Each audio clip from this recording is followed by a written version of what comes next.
مرحبا حبايبي، كل يوم معلومة ونصيحة وخلنا نتعرف أكثر.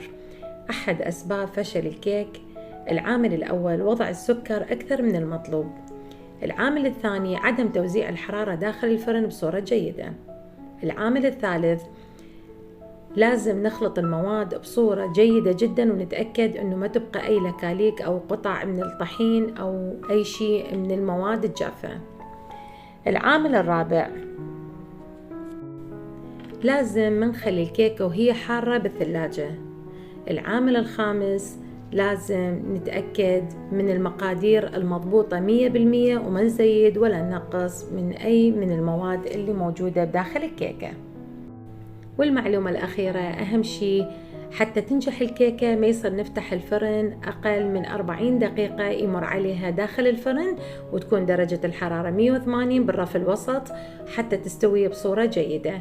ورا 40 دقيقة ممكن نقدر نفحص الكيكة ونشوفها استوت لو لا. تحياتي لكم، إن شاء الله كل يوم معلومة ونصيحة، وحتى نكفي الأسئلة اللي يسألوني إياها وأسباب فشل الكيك. تحياتي لكم، مع السلامة.